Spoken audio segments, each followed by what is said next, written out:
जिन्होंने इस पवित्र कथा का लाभ आप और हमको दिया है। भगवान शिव ओगरदानी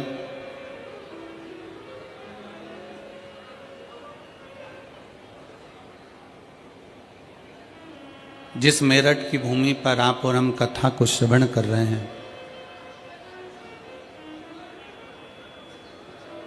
इसका वर्णन केवल द्वापर या कलयुग में नहीं, इस मेरठ की भूमि का वर्णन सतयुग, त्रेता युग, द्वापर और कलयुग में भी रहा है। ये वो पवित्र भूमि है। अपने दिल से, जितने हृदय से मेरे देवाधिदेव महादेव की इस पवित्र धरा पर बैठकर आप कथा का लाभ ग्रहण करेंगे, उतना मेरा शिव आप पर करुणा करेगा। भगवान शंकर को प्राप्त करने के लिए, भगवान शिव की स्तुति गाने के लिए आप और हम सब एकत्रित हुए हैं।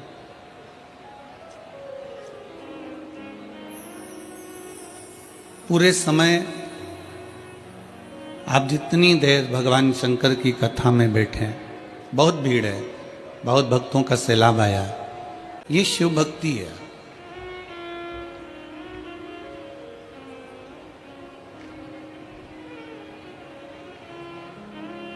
इत हस्तिनापुर है, उत हरिद्वार है, और बीच में मेरठ, और मेरठ के बीच में भी ये शिव महापुराण की कथा आपके दिल में बैठना चाहिए,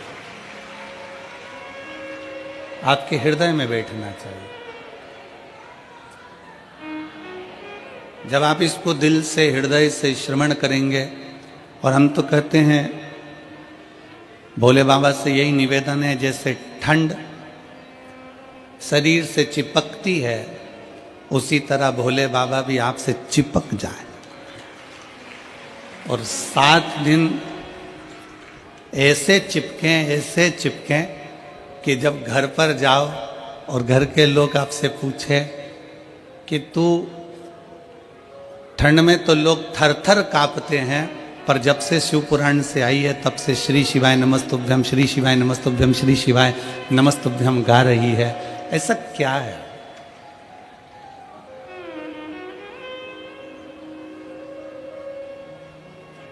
हम और आप भगवान शंकर की अविरल भक्ति को प्राप्त करने के लिए बैठे।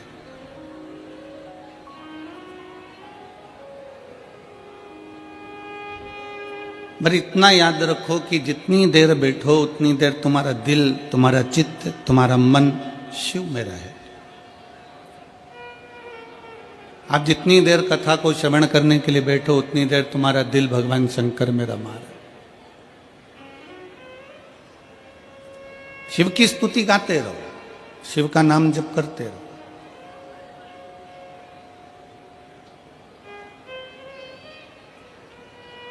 आपकी पड़ोसन आपके पास में बैठी है,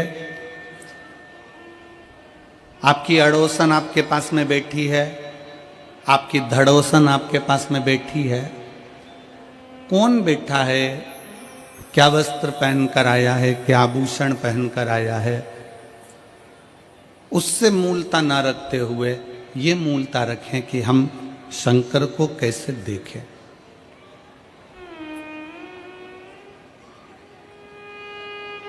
और मेरे भोले तेरा सहारा है, मेरे भोले तेरा सहारा है, मेरी नैया का तू किनारा है, मेरी नैया का तू किनारा है। मेरे बाबा तुझे पुकारा है, मेरे बाबा तुझे पुकारा किनारा है, मेरी नैया का तू किनारा है, मेरी नैया का तू किनारा है। आप और हम जितनी देर भगवान की भक्ति में बैठे हैं, हर पल, हर घड़ी, हर क्षण, हर श्वास में उसको पुकारते रहे।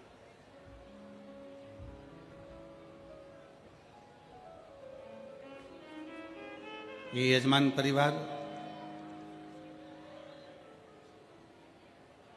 आशीष बंसल जी हैं, श्री कृष्ण कुमार गुप्ता जी हैं, जयप्रकाश जी हैं, राम कुमार जी हैं। ये सभी जब हम हापुड़ में कथा करने के लिए आए तो हापुड़ की पवित्र भूमि पर सब पहुंचे, आशीष बंसल जी और ये सब पहुंचकर जैन साहब के यहाँ हम लोग रुके हुए थे, तो अनिल जैन जी के यहाँ, तो वहाँ इन्होंने कहा कि गुरुदेव एक कथा मेरठ में हो। तो हमारा पहला शब्द था इनसे कि मेरठ में कथा कौन सुनेगा। तो मैं श्री आशीष बंसल जी को इस चीज़ के लिए धन्यवाद दूंगा, अग्रवाल जी को इस चीज़ के लिए धन्यवाद दूंगा कि इनके मुख का शब्द था कि कथा मेरठ वाले सुने चाहे ना सुने, पर बेलकेश्वर महादेव जरूर सुनेंगे। बिल्वकेश्वर महादेव इस कथा को जरूर श्रवण करेंगे। ये कथा मेरठ की पवित्र भूमि पर सत्य मायने में तो आप तो अपनी जगह पर हो कि इस कथा को सुन रहे हो, पर मेरठ की पवित्र भूमि पर ओगढ़नाथ जी, बेलकेश्वर नाथ जी, ये सारे जितने शिव मंदिर हैं, शिवालय हैं, मेरठ की भूमि के जो पवित्र पवित्र देवालय शिवालय हैं, उस शिवालय में जो मेरा शंकर बैठा हुआ है, इस कथा को वही करवा रहा है, वही बाँच रहा है और वही सुन रहा है। कोई दूसरा नहीं करवाने वाला है इसको, ना कोई सुनेगा, सुनने वाला भी शिव ही है। शिव महापुराण में प्रसंग आता है कि भगवान शंकर की कथा जब तुमरुका जी बाँचने के लिए तैयार हुए, तब माता चंचुला देवी ने भगवान शंकर और पार्वती से कहा था कि आपको यजमान बनना है।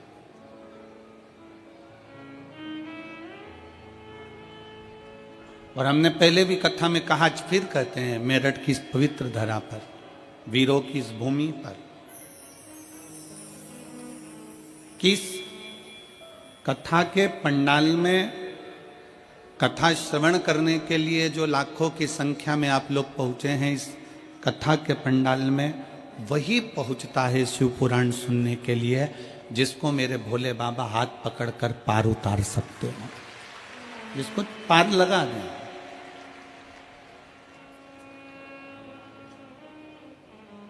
मेरे शंकर आपका हाथ पकड़कर आपको पार लगाएं, तो मेरा शिव आपका हाथ पकड़े और आपको पार लगाने का प्रयास करें।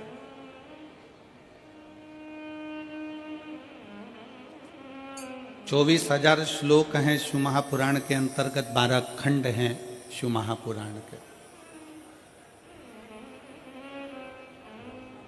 और सच्चा शिव भक्त आप लोग, मैं मेरठ के सभी, मेरठ के आसपास के और मेरठ के रहने वाले सभी शिव भक्तों से निवेदन करूंगा, आप दिन में तो कथा श्रवण करने आए हो, पर मेरठ के शिव भक्तों से निवेदन करूंगा, कभी इस पंडाल का नजारा रात्रि में भी आकर जरूर देखिएगा एक बार। क्योंकि यहाँ जो शंकर के भक्त रहते हैं, कड़ाके की ठंड,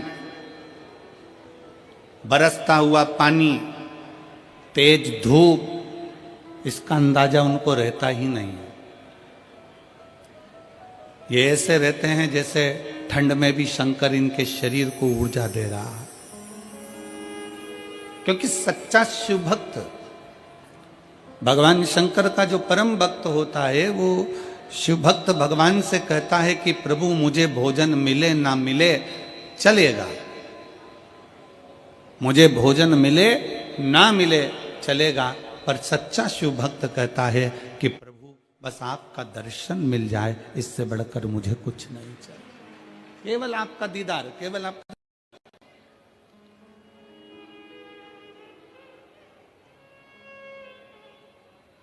और एक बार यदि आपका दर्शन मिल गया, एक बार आप और हम कथा के पंडाल में जाकर बैठ गए, भगवान शंकर की कथा को श्रवण करने के लिए हम विराजमान हो गए, एक बार हम शंकर की भक्ति में पहुंच गए, शिव को प्राप्त करने के लिए अगर हम पहुंच गए, तो शंकर भगवान से क्या मांगो, शिव से क्या प्राप्त करो।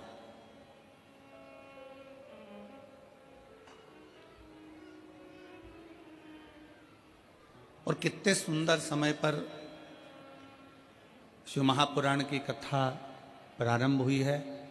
आज 15 तारीख है, कल 16 तारीख को आद्रा का नक्षत्र रहेगा, और ये वो नक्षत्र शिव महापुराण के अंतर्गत आता है जिस दिन ब्रह्मा और विष्णु के मध्य में एक अग्नि का खंभ प्रकट हुआ था। वो अग्नि के खंभ में एक ज्योति का दर्शन हुआ था, वही ज्योति 12 ज्योतिर्लिंग के रूप में विराजमान हुई थी। वो कल का दिन इस पूरे शिव महापुराण के अंतर्गत वर्णन आता है। अब इतने सुंदर दिवस में, इतने सुंदर अवसर में आप और हम भगवान शंकर की कथा को श्रवण करने के लिए बैठे हैं। कोई साधारण सा विषय नहीं है शिव महापुराण की कथा की, यहाँ से सुनी, यहाँ से निकाल दी, बची कुची थी कपड़ा में से झटकार दी, घर पहुँचे, घर वालों ने पूछा कथा में गई थी शिव पुराण की, हाँ, क्या लेकर आई है, तो कहा कोई पानी बांट रहा था तो पाउच ले आई, और कोई बिस्कुट बांट रहा था तो बिस्कुट ले आई, और कोई टॉफी बांट रहा था तो टॉफी ले आई। पर सच्चा शिव भक्त वो होता है जो कह दे कि मैं शिव महापुराण की कथा में गई थी और 7 दिन की शिव कथा सुनकर मैं शंकर को अपने साथ में बांध कर लेकर आई हूं, और वो मेरा शिव मेरे हृदय में विराजमान, मेरा शंकर अपने भीतर बैठा हुआ।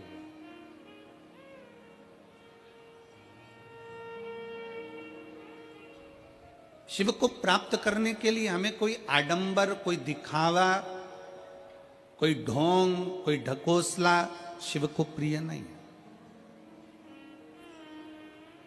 शंकर भगवान को किसी आडंबर की जरूरत नहीं है कि तुम बहुत बड़ा त्रिपुंड लगाओगे तो शंकर के भक्त कहलाओगे, बहुत सारी रुद्राक्ष की माला पहनोगे तो शिव के भक्त कहलाओगे, तुम बहुत बड़ी जटा बांध लोगे तो शंकर के भक्त कहलाओगे, तुम सावन महीने में शंकर को जल चढ़ाओगे तो शंकर के भक्त कहलाओगे, तुम शिवरात्रि के दिन दीप लगाओगे तो शंकर के भक्त कहलाओगे। शिव महापुराण की कथा कहती है शंकर को किसी आडंबर की जरूरत नहीं है, शंकर को किसी दिखावे की जरूरत नहीं है, क्योंकि दिखावा दुनिया वालों से करा जाता है। जो शमशान में बैठा हुआ है उसको क्या दिखाना चाहोगे? शिव तो आडंबर से परे, शिव दिखावे से परे। मेरे शंकर भगवान को आडंबर श्रेष्ठ नहीं लगता, मेरे शंकर भगवान को दिखावा प्रिय नहीं लगता।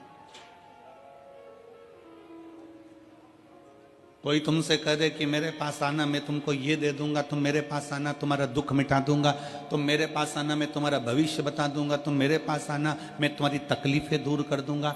शिव महापुराण की कथा कहती है दुनिया में कोई ऐसा मनुष्य संसार में पैदा नहीं हुआ जो किसी का दुख काट दे। दुख तो तुमको स्वयं काटना पड़ेगा अपने कर्म को भोगते हुए, और अपना कर्म की गति का प्रबलता धारण कर कर, अपनी मेहनत कर कर, अपना परिश्रम कर कर तुम्हें खुद आगे बढ़ना पड़ेगा।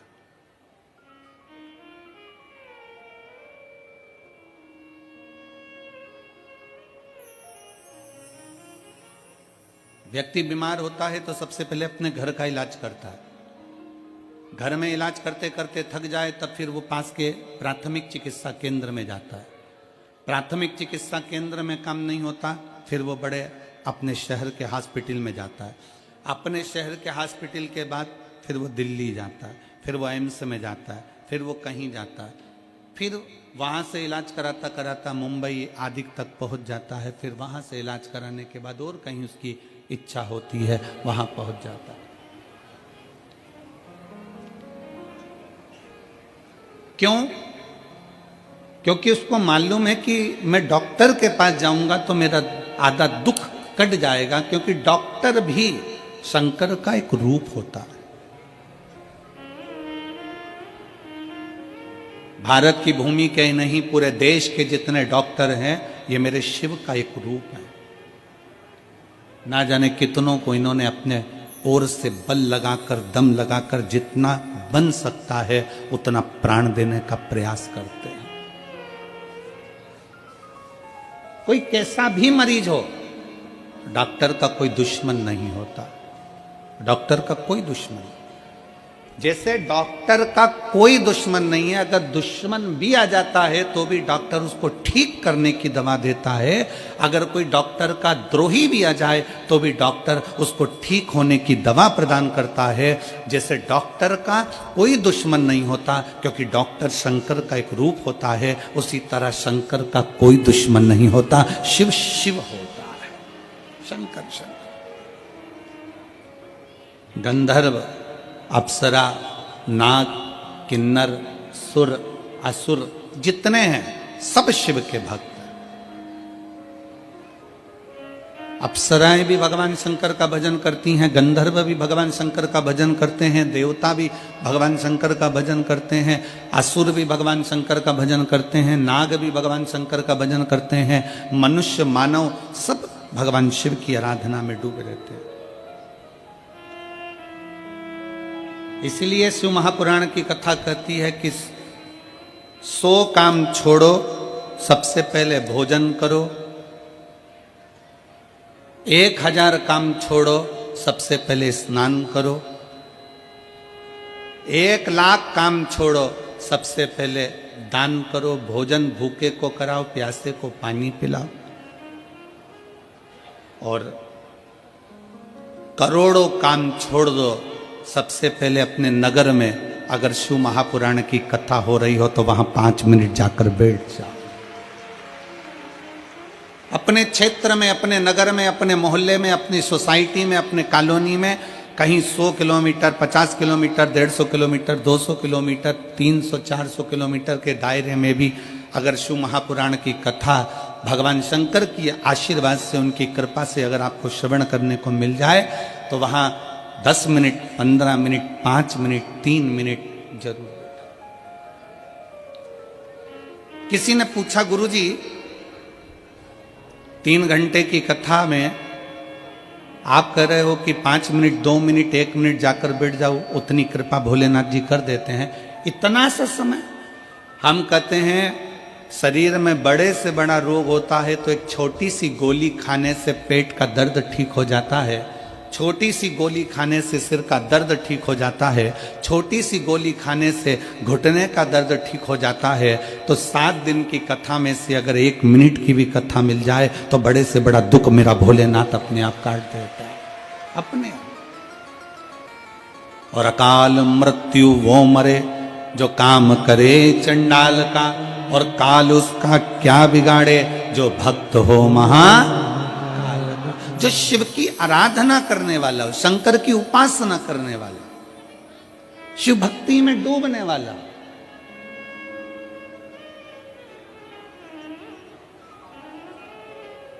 उस जीव को भगवान शंकर साध लेते हैं।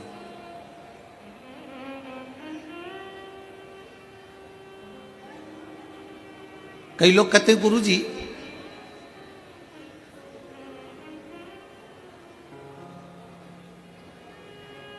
हमने सुना है कि देवी देवताओं को बलि चढ़ती है, किसी को पशु की बलि चढ़ती है, किसी को इसकी बलि चढ़ती है, किसी को उसकी बलि चढ़ती है।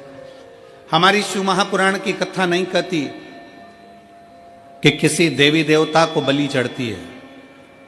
शंकर भगवान का तो एक नाम पशुपति नाथ है, जो पशुओं की रक्षा करने का भी देवता हो। अगर वो पशुपति नाथ है तो पशु की बलि से वो कभी प्रसन्न नहीं हो सकता। अगर वो पशुओं का नाथ है, वो पशुपति नाथ है, तो वो कभी किसी देव, हमारे भोले बाबा, हमारे शंकर, मेरे शिव, मेरे ओघड़दानी किसी को कष्ट देकर कभी खुश नहीं हो, किसी जीव को परेशान तक नहीं करते।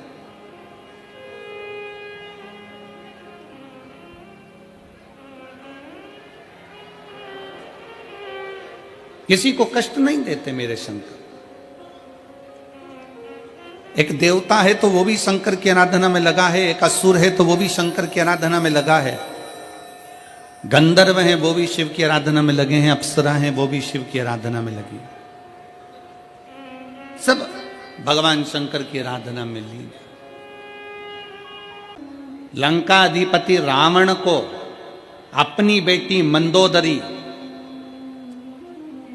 अपनी बेटी मंदोदरी शिव की आराधना में डूबी रही।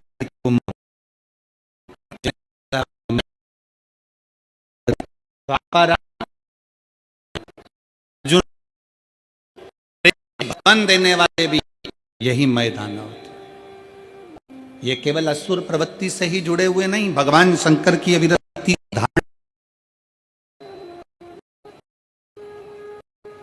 कितना पवित्र था है।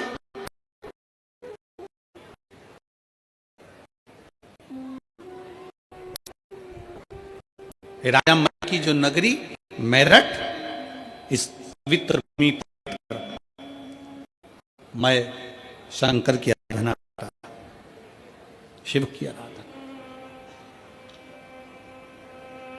और मैं जब शिव की आराधना में इतना लीन हो गया, इतना लीन हो गया, इतना लीन हो गया कि देवता उसकी डिगा नहीं पाए।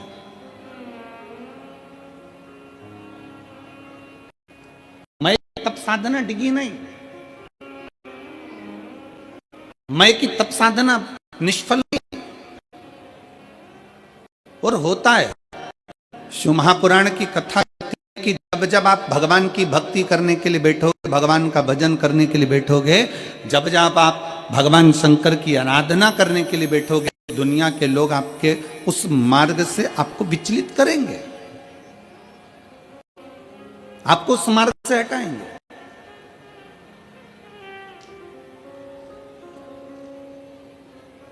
सात दिन की कथा में यहां पर कई माताएं ऐसी बैठी हैं, कई मेरी जीजियां ऐसी बैठी हैं, कई जीजा ऐसे बैठे हैं, कई बेटियां बेटे ऐसे बैठे हैं जिन्होंने संकल्प लिया। अपने पास में कथा 15 किलोमीटर, 50 किलोमीटर, 25 किलोमीटर दूर रही है, अपन कथा सुनने ले। भरोसा खाली नहीं जाता।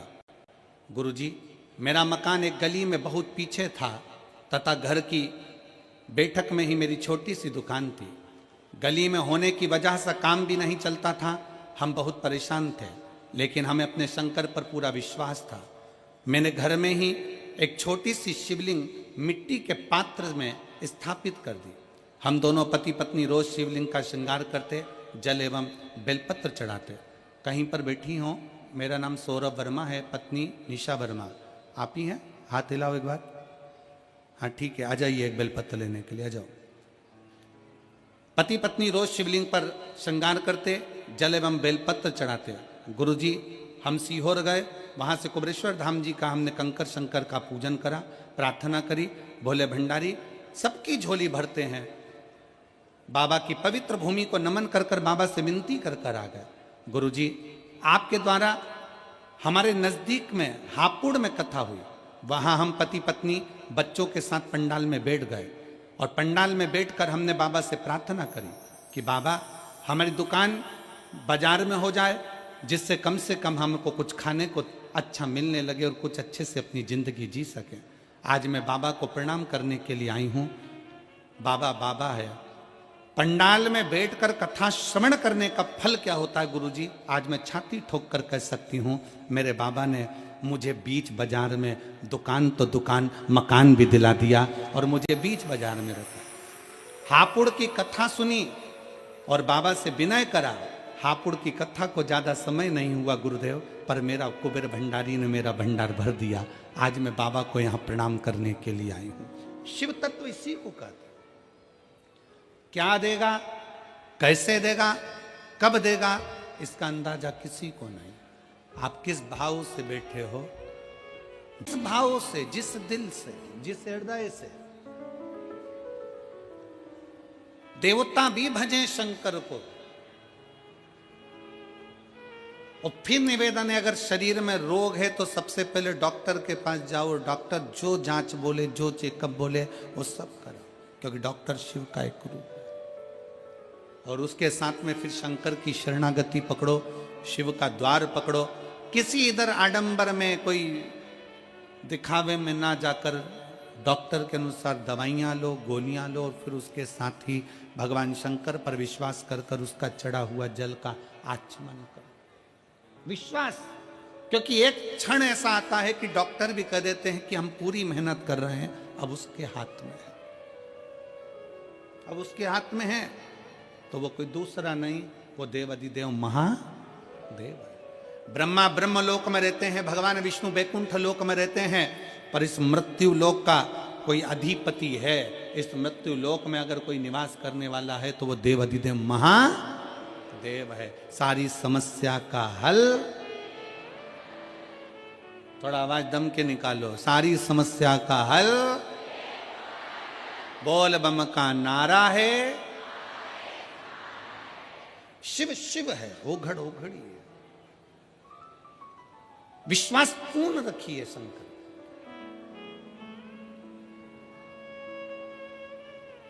मैदानव, ये वही नगरी है मैदानव की, मेरठ की वो नगरी जहां बैठकर भगवान शंकर की आराधना मैदानव करता, शिव की आराधना।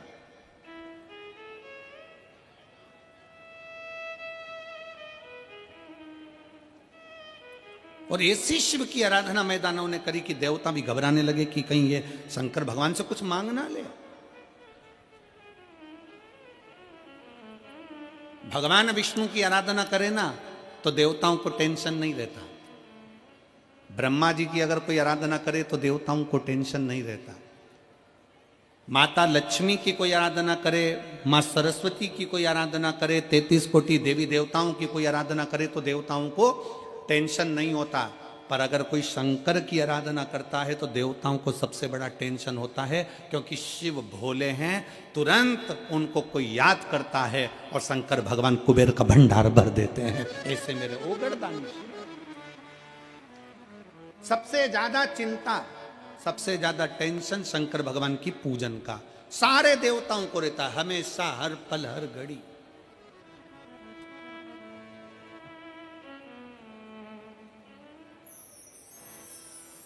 और एक और बात सुन लो मेरठ वालों, ए मेरठ की जीजियों और जीजाओं, बहुत सावधानी से सुनिएगा।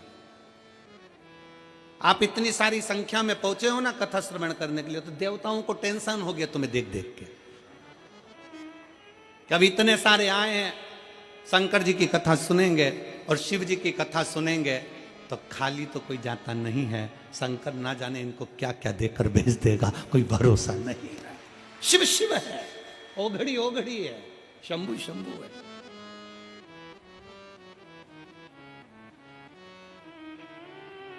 चिंता है उसको। सारे देवताओं को चिंता लग गई कि भगवान शंकर की आराधना कर रहे हैं, भगवान शिव की भक्ति कर रहे हैं, भगवान शंकर का स्मरण कर रहे हैं, शिव स्तुति में डूबे हुए हैं, शंकर की भक्ति में डूबे हुए। हो जाता है, टेंशन होता है लोगों को।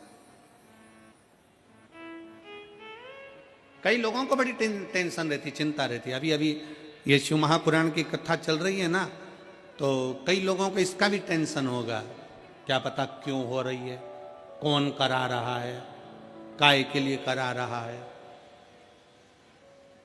कई बार बेचारे जजमान कथा कराते हैं तो उनको टेंशन हो जाती है, दूसरों को चिंता लग जाती है, कहीं आने वाले समय में चुनाव तो नहीं लड़ेगा। बड़ा भारी टेंशन। अरे भाई, लड़ना ही होगा तो क्या कथा ही करवाएगा? बड़ा टेंशन लोगों के मन में आता है, बहुत भारी चिंता हो जाती है। क्यों कर रहे हैं, शंकर जी के मंदिर क्यों जा रहे हैं? अभी मेरी जीजियां, आप लोग शिव जी के मंदिर रोज लोटा भर के जल चढ़ाने जाओ, रोज प्रतिदिन। कितना भी तुम्हारी जिंदगी में दुख हो ना, तुम मुस्कुरा के शंकर जी के मंदिर में रोज जाओ एक लोटा जल चढ़ाने के लिए। पड़ोसी टेंशन में आ जाएगा, चिंता। मैंने तो सुना इसके यहां कर्जा है, मैंने तो सुना है घाटे में चल रही है, मैंने तो सुना इसके यहाँ इतना दुकान में नुकसान हो गया, उसके बाद भी ये इतनी प्रसन्न होकर शंकर के मंदिर जाती है, जल चढ़ाती है। उसको कौन बताए कि सियोर वाला महाराज कहे, शिव महापुराण की कथा कहती है कि शंकर के मंदिर में जब भी जाना, अपने बाप से मिलने के लिए बेटी जब भी जाए, हमेशा मुस्कुरा कर जाना, तो बाप भी मुस्कुरा कर देता है, पिता भी मुस्कुरा कर देता है। अब लोगों का विचार रहता है कहीं और ध्यान जाता है कहीं, उसी में का हाल है। जैसे एक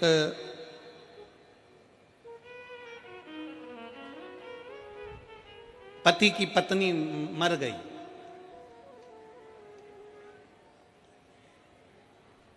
और एक पति की पत्नी की जॉब लग गई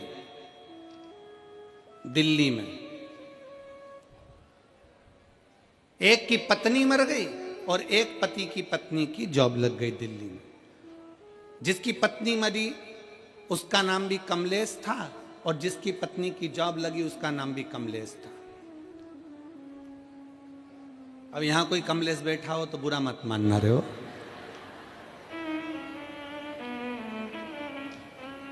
अब पत्नी की जॉब लग गई, पत्नी दिल्ली पहुंच गई। दिल्ली पहुंच के उसने अपने पति को मोबाइल पे मैसेज करा, मैं आराम से पहुंच गई हूं, 8 दिन में तुमको भी यहां बुला लूंगी। वो मैसेज भेजा था अपने कमलेश को और पहुंच गया जो अपनी पत्नी का अंतिम संस्कार करके आ रहा था उस कमलेश को। अब जो पत्नी का अंतिम संस्कार करके आ रहा था, एकदम उसके मोबाइल पर मैसेज गया और उसने मैसेज पढ़ा, मैं आराम से पहुंच गई हूं, 8 दिन में तुमको भी बुला लूंगी। चक्कर खा के जमीन पे गिर गया। घर के लोगों ने पानी का छींटा दिया, बेचारी को पत्नी का गम हो गया होगा, पत्नी मर गई इसलिए चक्कर आए होंगे। उससे पूछा क्यों चक्कर आए, उसने कहा जाते से मैसेज कर दिया। जाते से किसने? पत्नी ने। क्या मैसेज करा? मैं आराम से पहुंच गई हूं, 8 दिन में तुमको भी बुला लूंगी और मुझे भी लेकर जाएगी। इतने में घर के लोगों ने कहा, रे ओ पगला, वो मोबाइल लेके नहीं गई है, ये तो किसी दूसरे कमलेश का है और तेरे पास आ गया।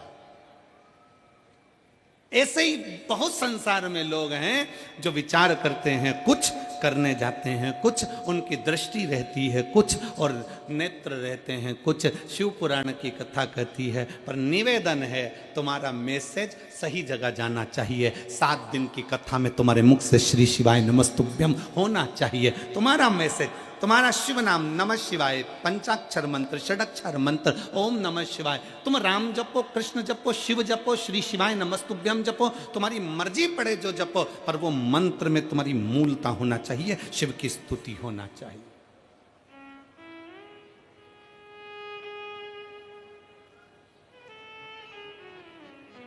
उसमें दिखावा नहीं होना चाहिए, उसमें आडंबर नहीं होना चाहिए।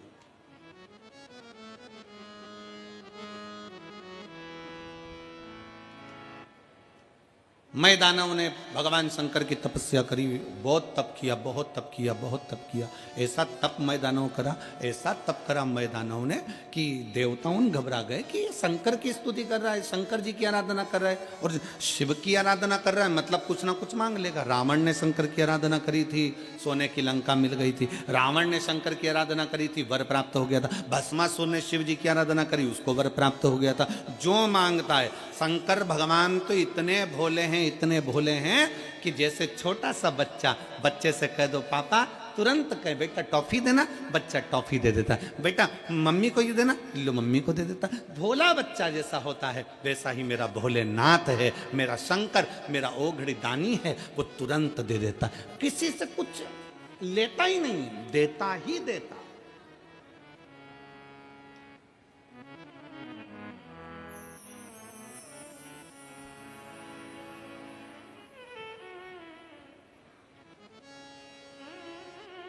पक्की मित्रता, पक्की दोस्ती का लक्षण क्या होता है? जरा जम के बोलिए, पक्की दोस्ती का लक्षण क्या है? पक्की मित्रता का लक्षण क्या है? तुम अपने दोस्त के यहाँ जाकर भोजन करो, यह पक्की दोस्ती है। तुम तुम्हारे दोस्त के यहाँ शादी में शामिल हो गए, यह पक्की दोस्ती है। पक्की दोस्ती का लक्षण क्या है? शिव महापुराण की कथा कहती है पक्की दोस्ती का सबसे बड़ा लक्षण है कि जिसमें लेने का भाव नहीं होता। पक्की दोस्ती का लक्षण ही यहाँ देने का भाव होता है, दिया जाता है, दिया जाता है। यहाँ लेने का भाव नहीं है, केवल देने का भाव। अगर दोस्त के मन में यह आ जाए ना कि मुझे इससे लेना है, मुझे इससे इतना लेना है, मुझे ये करना है, मुझे इससे प्राप्त करना है, इसलिए मैंने इससे दोस्ती रखी है, मैंने ऐसा रखा है, तो ये तो दोस्ती नहीं हो सकती। दोस्ती के अंतर्गत दिया जाता है। ले भाई बैठ, ले भाई प्रदान करा, फिर दिया, फिर दिया, फिर दिया, देने में कम नहीं। इसलिए मेरे भगवान कृष्ण भी जितने राधा जी के लिए नहीं रोए, मेरे भगवान कृष्ण उतने सुदामा के लिए रोए, क्योंकि देने का भाव था। सुदामा के पास देने के लिए कुछ भी नहीं था, तो भी सुदामा बाजू में से मांग कर तंदुल लेकर पोटली में बांध कर अपनी पत्नी से लेकर चल दिया और भगवान कृष्ण को देकर आ गया, क्योंकि उसका देने का भाव था, लेने का नहीं।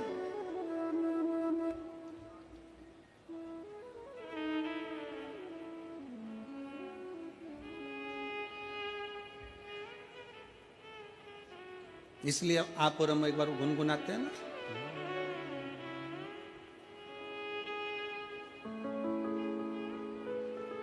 जितनी राधा रोई रोई कान्हा के लिए,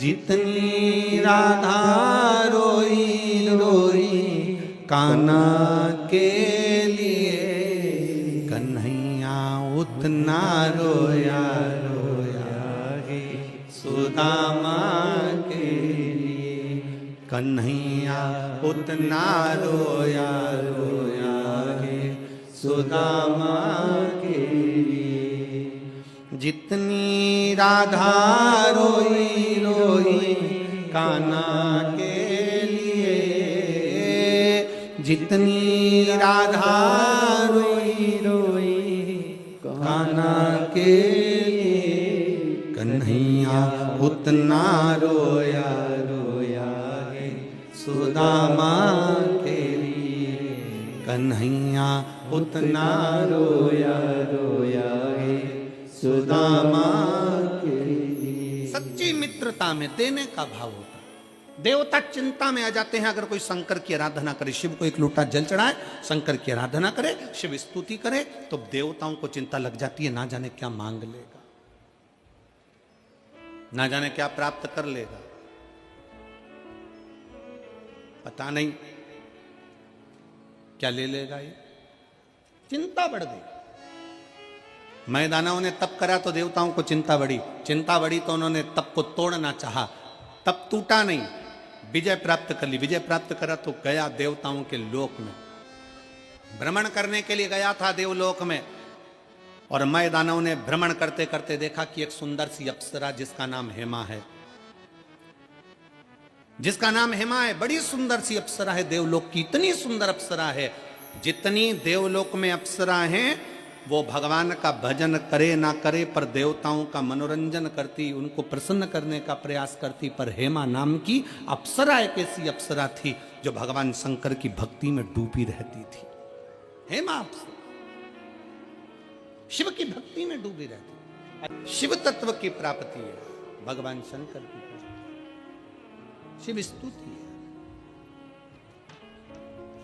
इतनी सुंदर अप्सरा हेमा, उस हेमा अप्सरा को देखा, बड़ी सुंदर है, बड़ी सुंदर।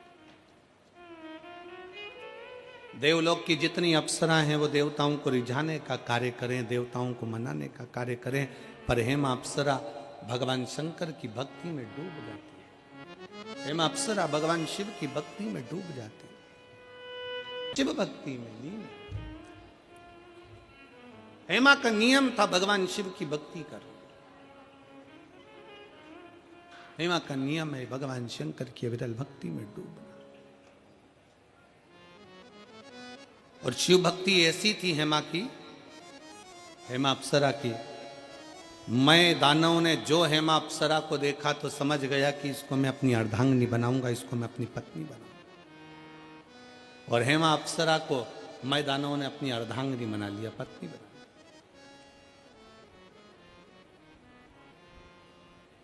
संतान का सुख नहीं था मैं के। समय आने पर मैं दानव ने अपनी पत्नी के साथ बैठकर तप साधना करी। ऐसी तप साधना में डूबा मैं दानव, ऐसी तप साधना में डूबा अपनी पत्नी के साथ, क्योंकि मैं भी शंकर की आराधना करता था और हेमा भी शिव की आराधना करती थी।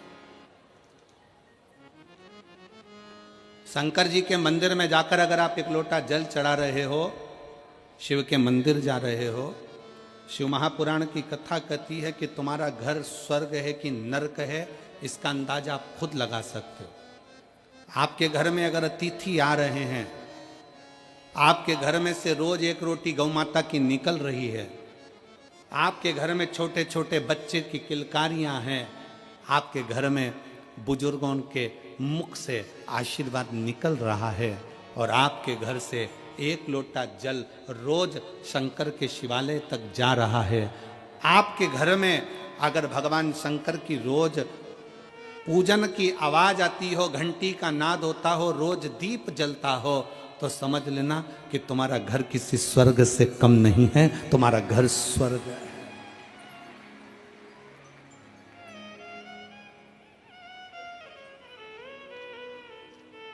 लिंग पुराण के अंतर्गत लिखा, लिंग पुराण में वर्णन किया गया कि जिसके घर का एक लोटा जल अगर शिवालय तक जाता है, लिंग पुराण कहती है जिसके घर का एक लोटा जल शंकर के मंदिर तक जाता है, उस घर के दरवाजे पर स्वयं 33 कोटि देवता उसके चौखट पर खड़े होकर उसके घर की रक्षा करते हैं। वो शंकर का घर होता है,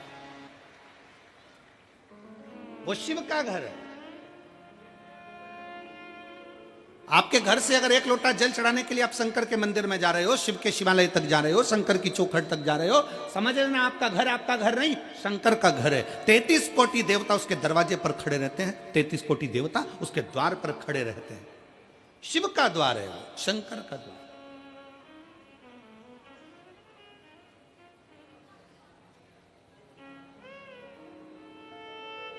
प्रतिदिन जाइए शिवालय तक, प्रतिदिन जाइए शंकर की चौखट तक, प्रतिदिन जाइए शंकर के मंदिर तक, प्रतिदिन।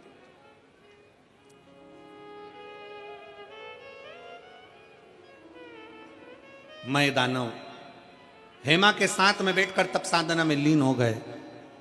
उसी समय पर एक मधुरा नाम की एक अप्सरा हुई।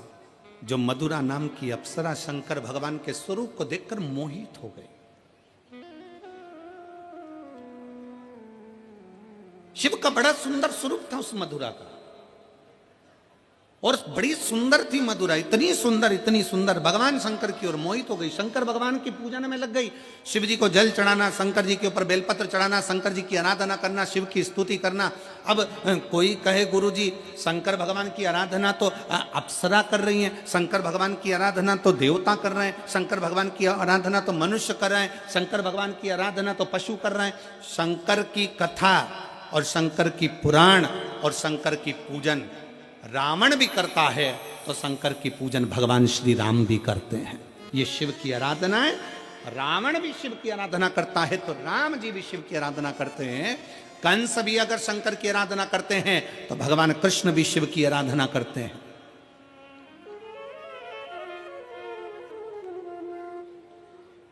सबका शिव है, सबका शिव, किसी एक का शिव नहीं, सबका शंकर है, सबका शंकर, सबका शिव।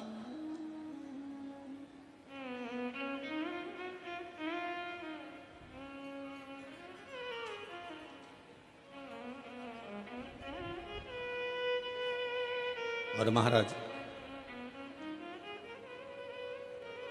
फिर निवेदन है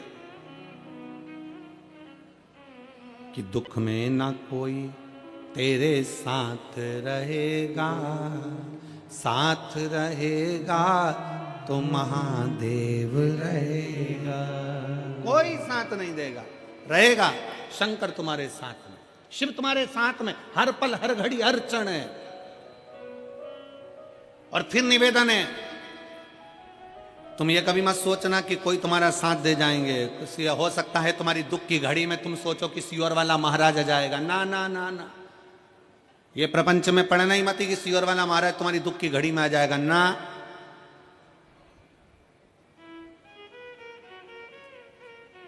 सियोर वाले महाराज की भी दुख की घड़ी में महादेव आता है, तो तुम्हारी दुख की घड़ी में भी वही महादेव आएगा, कोई दूसरा नहीं। इस लक्षण में, इस सोच में, इस विचार में मत रहना कि कोई तुम्हारा दुख काटने के लिए जाएगा। अपना दुख अपने को स्वयं काटना, अपनी तकलीफ अपने को स्वयं काटना। बस शिव की स्तुति करिए, और वो शंकर की स्तुति साधारण नहीं होती महाराज। भगवान देवाधिदेव महादेव शिव कथा कह रहे हैं, भगवान शंकर का चरित्र का। एक मधुरा नाम की अप्सरा शंकर भगवान को देखकर मोहित हुई, पूजन करना प्रारंभ करें।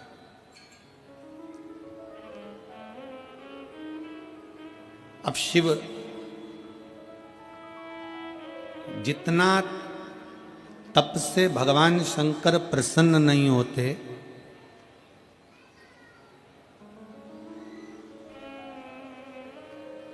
जितना बड़े बड़े यज्ञ और अनुष्ठान से भगवान शंकर प्रसन्न नहीं होते, उतना भगवान शंकर एक लोटा जल से प्रसन्न हो जाते हैं। एक लोटे जल से मेरा देवाधिदेव महादेव प्रसन्न हो जाते, मेरा शंकर प्रसन्न हो जाता। और मधुरा को यह मालूम पड़ गया, मधुरा ने जान लिया कि भगवान शंकर की पूजन शिव पर चढ़ाया गया, एक बेलपत्र शंकर पर चढ़ाया गया, एक लोटा जल, शंकर की करी गई भक्ति खाली नहीं जाएगी। शंकर की स्तुति खाली नहीं जाएगी।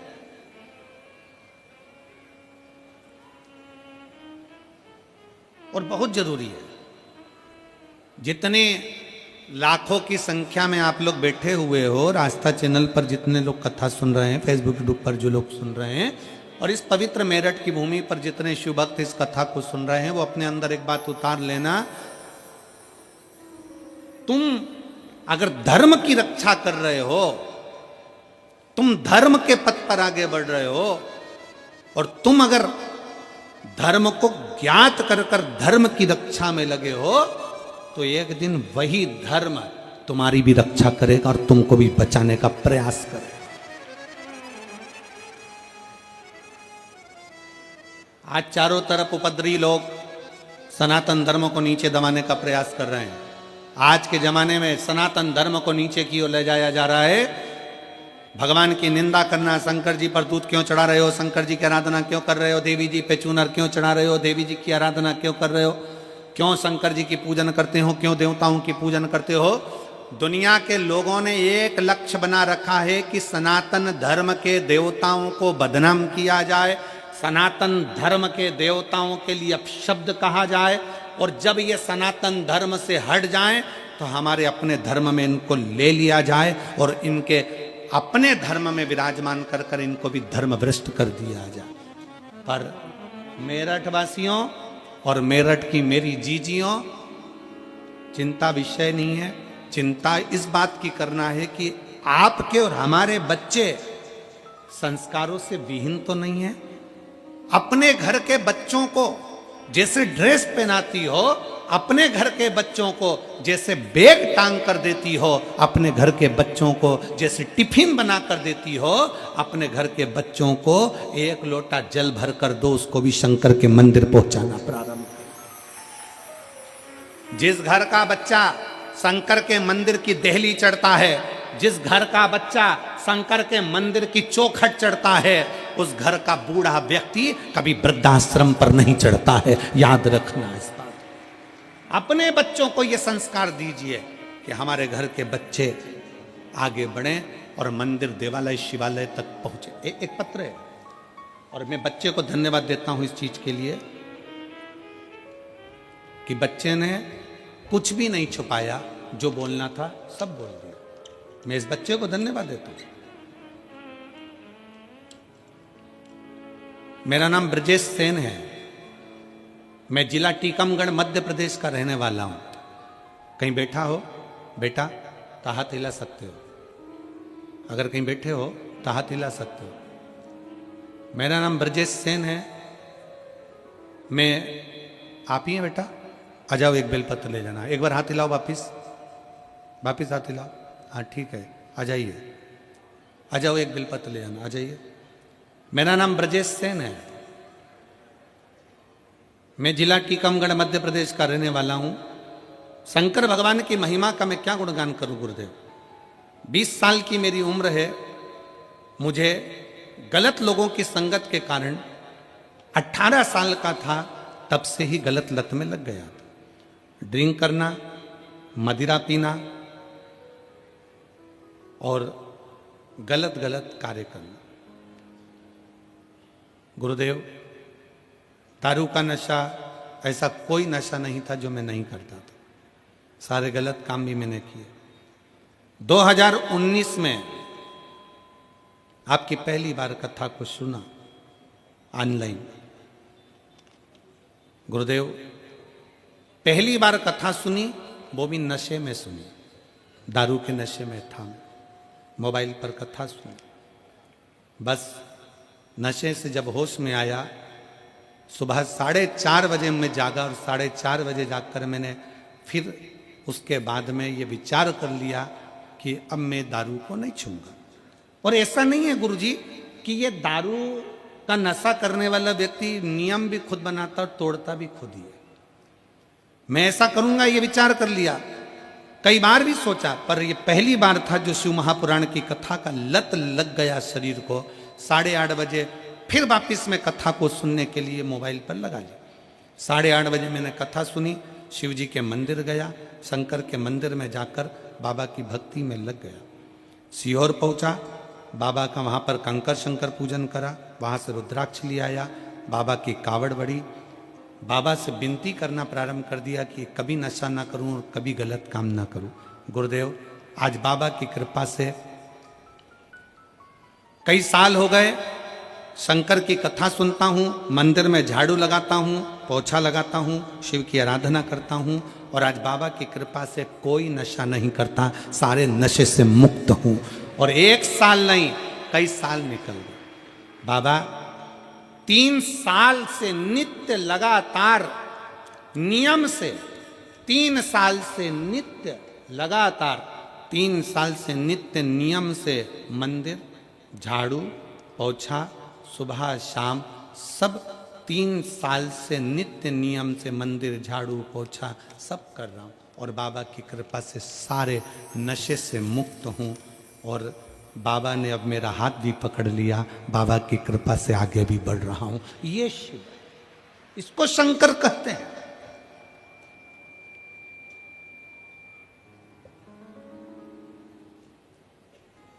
ऐसे कई सब सभाओं में लोगों को खड़ा कर लिया जाता है, हाथ लंबा करो, हाथ लंबा कर लिया, बोल दिया आज के बाद मैं नशे से मुक्त होता हूं, मैं नशा नहीं करूंगा। ऐसा संकल्प बार बार दिलाया जाता है और संकल्प दिलाया तो जाता है पर बहुत कम लोग हैं जो संकल्प पर चल पाते हैं। संकल्प वही सफल होता है जो दिल से किया जाता है। पंडाल में बैठकर कथा सुनकर जो संकल्प लिया जाता है वो मूल होता है, वो मूल है। आप अपने भीतर का संकल्प प्रबल करिए, आप अपने भीतर का नियम प्रबल करिए। नशा करो पर वो नशा दारू का या मदिरा का नहीं कि रात को पी सुबह उतर गई। नशा एक और होता है, शंकर के मंदिर में 1 लोटा जल चढ़ाने का और शंकर के नाम को गाने का। वो कभी उतरता नहीं, वो कभी नहीं उतरता। वो नशा शिव भक्ति का जितना चढ़ता है, मैं दानव है, असुर है, राक्षस है, पर उसने शंकर की भक्ति का नशा जो धारण करा, वो नशा ऐसा रहा कि देवलोक की अप्सरा हेमा अप्सरा के साथ उसका विवाह हो गया। मैं दानव को शंकर की भक्ति का नशा ऐसा चढ़ा कि इसी मेरठ की भूमि पर मैं दानव की इसी नगरी में रहकर उसने अपनी पत्नी के साथ में भगवान शंकर की आराधना करी कि मुझे संतान सुख प्राप्त हो। और एक मधुरा नाम की एक अप्सरा शिव को देखकर मोहित हो गई। उस अप्सरा ने कोई तप साधना नहीं करी, शंकर की पूजन, एक लोटा जल, एक बेलपत्र शंकर को एक अक्षत चढ़ाती, प्रार्थना करती। एक दिन माता पार्वती को लगा कि ये अप्सरा शंकर को पाना चाहती है, शंकर से कुछ पाना नहीं चाहती, शिव को पाना चाहती। पार्वती को बुरा लग गया।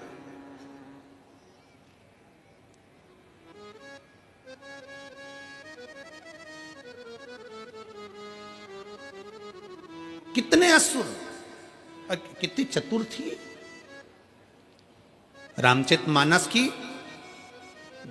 युद्ध का क्रम प्रारंभ करने वाली वो एक रावण की बहन, क्या नाम था, जम के बोलो जरा, शूर्पणखा, कितनी समझदार थी। उसके बराबर विद्वान दुनिया में कोई नहीं हो सकता। शूर्पणखा के बराबर कोई विद्वान नहीं हो सकता। जो शूर्पणखा राक्षस की बहन, असुर की बहन, वो शूर्पणखा भी राम जी के पास जाकर कहती है, तुम सम पुरुष न मोसम नारी, तुम्हारे जैसा पुरुष नहीं है, मेरे जैसी स्त्री नहीं है। पूछा राम जी ने, क्या चाहती हो? शूर्पणखा कहती है, तुम्हें अपना बनाना चाहती हूँ। शायद दुनिया की पहली राक्षसी थी जो भगवान से कहती है, मैं तुम्हें अपना बनाना चाहती हूँ। हमारे यहाँ तो अच्छे अच्छे लोग भी कहते हैं, ये प्रॉपर्टी में अपनी बनाना चाहता हूँ, पर राम अपना नहीं बनाना चाहते, पर राक्षसी राम को अपना बनाना चाहती है। बड़े बड़े महात्मा, संत, साधु, सन्यासी, तपस्वी, साधक, उपासक, बड़े बड़े प्रवचन देने वाले भी प्रॉपर्टी अपना बनाना चाहते हैं, गाड़ी अपना बनाना चाहते हैं, बंगला अपना बनाना चाहते हैं, अपना अपना ट्रस्ट बनाना चाहते हैं, पर भगवान को कोई अपना बनाना नहीं चाहता। पर वो राक्षस की बहन शूर्पणखा भी राक्षस की बहन होकर भगवान के सामने जाकर सीधा ऑफर देती है, तुम मेरे और मैं तुम्हारी, और कुछ नहीं चाहिए। सीधा ऑफर है, तुम मेरे बन जाओ और मैं तुम्हारी बन जाऊं, इससे बढ़कर दुनिया में कुछ नहीं। लोग कहते हैं रावण की बहन ने युद्ध करा दिया, कहते हैं ये युद्ध मेरे राम का है। राम दिल में बैठ जाए तो फिर काम, लोभ, आसक्ति, वासना और तृष्णा से युद्ध तो होना ही चाहिए। अगर राम दिल में बैठ जाए तो काम, आसक्ति, वासना और तृष्णा से युद्ध तो होना ही चाहिए। वो युद्ध जायज है, होना चाहिए, क्यों नहीं होगा? मैं तुम्हें अपना बनाना चाहती हूं राम, और तुम मेरे अपने बन जाओ। बस हम भी यही चाहते हैं, आप शंकर को अपना बनाओ, हम संसारवासियों से नहीं। कौन आएगा? अंत समय प्रभु। वाह, मेरठ वालों को आता है? गाओ जरा। अंत समय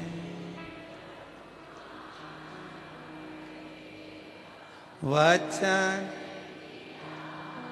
निभा,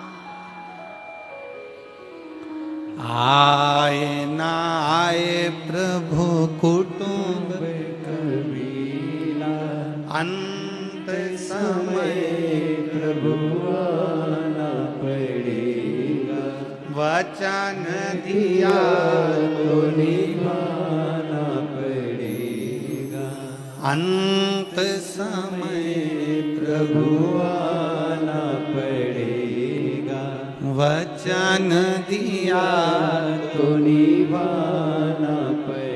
अंत समय में कोई नहीं आएगा। तुम्हारा घर, तुम्हारी गाड़ी, तुम्हारा बंगला, तुम्हारी जायदाद, तुम्हारी प्रॉपर्टी, तुम्हारा धन, सब तुम्हारे घर पर रहेगा। अकेले हॉस्पिटल में हो सकता है कि कहीं पड़े हो, कौन साथ देगा? अंत समय में साथ वही देगा जो तुमने भजन किया, स्मरण किया, पुण्य करा, भूखे को भोजन कराया, प्यासे को पानी पिलाया। इस शिव महापुराण के पंडाल में आए हुए ये हजारों लाखों शिव भक्तों का जो तुमने मुंह झूठा कराया, अपने घर से पूड़ी बना लाए, रोटी बना लाए, सब्जी बना लाए, बेसन बना लाए, 4 रोटी बनाकर, तिल्ली का लड्डू बनाकर लिया। संक्रांति तो बाद में आएगी, लड्डू बनाकर पहले तुमने इस शंकर के भक्तों के मुख झूठे करा दिए। वो तुम्हारा मुख झूठा कराना खाली नहीं जाएगा। एक डायरी में लिख कर रखना, मैंने 5 रुपए की चाय किसी को पिलाई, किसी को लड्डू खिलाया, वो 3 महीने में वो 5 का 1000 गुना हुआ कि नहीं हुआ, वो हमको बताना जरूर, हमें बताना जरूर कि वो मिला कि नहीं मिला। ये बच्चा वो वर्मा जी ने लिखा अपने पत्र में कि मैंने तो केवल हापुड़ के पंडाल में, सौरभ वर्मा लिखे, मैंने तो केवल हापुड़ के पंडाल में बैठकर कथा का रसतत्व ग्रहण किया। आ जाओ बेटा।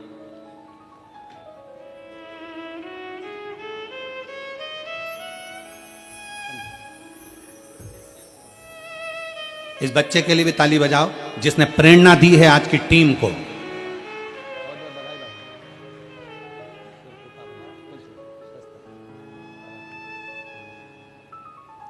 एक माता पिता, माता पिता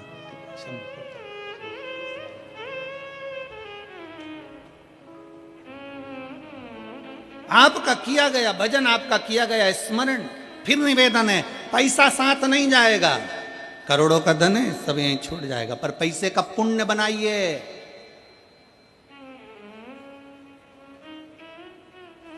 पैसे को बैंक में यहां जमा करो और दिल्ली में एटीएम से निकाल लीजिए और वो कार्ड से जमा निकाल लीजिए, बस यही है। पैसे का पुण्य बनाना, पैसे का पुण्य,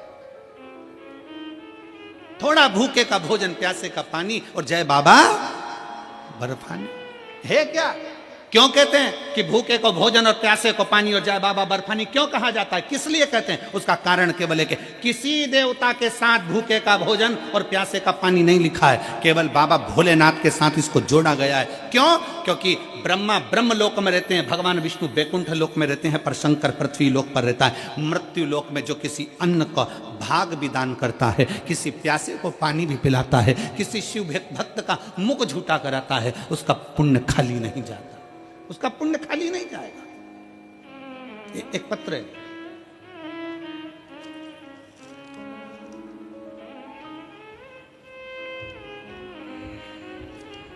मेरा नाम ओमवती है, मेरा मोबाइल नंबर ये है।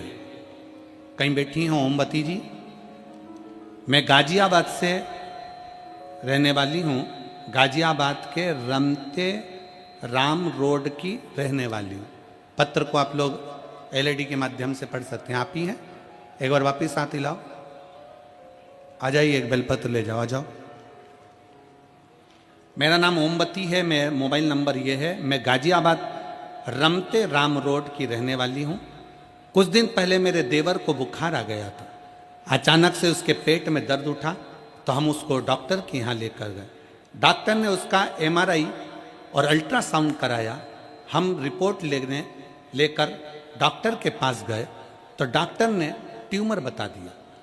हम सुनकर घबरा गए, उनकी हालत बिगड़ गई। फिर हम उनको लेकर, पत्र आस्था चैनल वाले एलईडी पर दिखा रहे हो, आप लोग एलईडी पर पत्र को पढ़ सकते हो साथ में। हालत बिगड़ गई, फिर हम उनको लेकर वसुंधरा हॉस्पिटल लेकर गए। वहाँ डॉक्टर ने लीवर में कैंसर बता दिया। जब लीवर में कैंसर बता दिया तो घर के सभी लोग परेशान हो गए। फिर डॉक्टरों ने कहा, उनका एक पीस निकालकर बॉम्बे टेस्ट के लिए भेजा। हम भोले बाबा से प्रार्थना करने लगे, गुरुदेव रुद्राक्ष का जल पिलाते और बेलपत्ती लाकर उनकी जेब में रखते। जिस समय पर उनका शरीर का भाग काटा गया और डॉक्टर ने बॉम्बे के लिए भेजा, तब हमने उन्हें रुद्राक्ष का जल दिया, शिव का चढ़ा पानी पिलाया, पत्ती खिला दी और बाद में फिर उसकी रिपोर्ट आने का हम इंतजार करते रहे। हम बाबा को आज धन्यवाद देने इसलिए आए हैं क्योंकि हमें डॉक्टर ने कैंसर बता दिया था। जब बॉम्बे जांच के लिए फिर गई और वापिस लौट कर आई तो शंकर ने ऐसी कृपा कर दी कि डॉक्टर ने कह दिया, बॉम्बे की रिपोर्ट एकदम नॉर्मल है, इसमें कैंसर नहीं है। मैं बाबा को यहाँ प्रणाम करने के लिए आई, मैं बाबा को यहाँ प्रणाम करने के लिए। शिव तत्व में एक लाइन अच्छी लिखी है, आप और हम गुनगुना लेते हैं। खाली न जाता कोई दर से तुम्हारे, खाली न जाता कोई दर से तुम्हारे, मैं भी खड़ी हूँ नन्ही बाहें पसारे, अपने हृदय से लगा लो, गिरी जा रही हूँ, उठा लो, भोले अपने दर से अब तो न टालो, गिरा जा रहा हूँ, उठा लो। आप शिव को जल चढ़ा रहे हो, उसके लिए विनय कर रहे हो, निवेदन कर रहे हो, महापुराण की कथा पंडाल में बैठकर श्रवण कर रहे हो, भले कितने भी दूर से आए हो, आस्था और विश्वास के साथ बैठे हो, तो वो भी तुम्हारे विश्वास को टूटने नहीं देगा। संसार के लोग तुम्हारा भरोसा तोड़ देंगे, पर मेरा महादेव कभी भरोसा नहीं तोड़ता। वो महादेव है और भरोसे को जीवित रखता है, जीवित रखता, वो नहीं टूटने देता।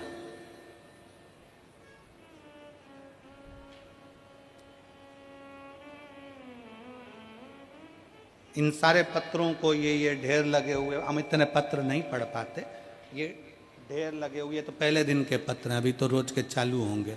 ये इतने पत्रों का जो स्मरण है, हम इन पत्रों को कभी सीओर लेकर नहीं जाते, कभी भी हम यहीं छोड़ कर जाते हैं, क्योंकि इसमें मोबाइल नंबर भी रहता है, इसमें उसका एड्रेस भी रहता है। जिसके मन में संशय हो, तुम्हारे पत्र हैं, उसके मोबाइल पर उसके एड्रेस पर जाओ और तुम्हें जितनी खोजदारी करना है वो सारी खोजदारी करो। इन पत्रों को कभी सीओर लेकर, आपके पत्र आपको समर्पित है, आपने लिखा, हमने पढ़ा, हम आपको नहीं जानते, मेरठ में भी कभी नहीं आए। हाँ, वहाँ गए थे हापुड़, तब मेरठ पढ़ा था कि बीच में नहीं पढ़ा था? है? हाँ, बीच में नहीं पढ़ा, इसीलिए तुमने यहाँ बुला लिया, हम तो कभी ना आए। वो तो बाबा की कृपा है, और मैं यजमान परिवारों को इसके लिए बहुत बहुत साधुवाद देता हूँ। सभी बंधुओं को, श्री कृष्ण कुमार जी गुप्ता जी को, आशीष बंसल जी को, ऋषि अग्रवाल जी को, जयप्रकाश अग्रवाल जी को, श्री राम कुमार गुप्ता जी को, अनिल जी जैन जी को, राहुल गुप्ता जी को, ब्रजभूषण जी को, नीरज मित्तल जी को और गणेश अग्रवाल जी को, आप सबको धन्यवाद देता हूँ, बहुत बहुत साधुवाद कि मेरठ की मेरी जीजियों के चेहरे पर 2024 जाते जाते आपने जो खुशी दी है, वो खुशी शायद कभी देखने को नहीं मिली होगी। वो खुशी आप लोगों को, प्रसन्नता जो, और करो सेवा मेरठ वालों, ये शुभ भक्त आए, शंकर के भक्त आए, इनके लिए अपने अपने खजाने खोलो। घर से आओ, एक थर्मस में चाय बना के लिया, और ठंड पड़ रही है, ज्यादा कुछ नहीं तो जो आसपास में 4-5 बैठे हैं ना, अड़ोसन पड़ोसन, पीछे वाली धड़ोसन, धीरे से, किसी को बताना नहीं है, चिल्ला के नहीं देना है। यहाँ कई माताएं बैठती है, सिर पे पेटियां लेकर आती है, रख लेती है अपने बाजू में, कथा चालू हो जाती है, धीरे धीरे वहीं की वहीं निकाल कर देती जाती, उठती तक नहीं, खड़ी भी नहीं होती। और बड़े बड़े हीरे की चूड़ियां पहनने वाली भी पंडाल के अंदर बैठकर 5-7 दिन तक कथा श्रवण करती है। बड़े बड़े दिल्ली के बहुत बड़े उद्योगपतियों की पत्नियां भी इस पंडाल के अंदर बैठी हुई हैं, और दिल से बाबा से प्रार्थना करने के लिए।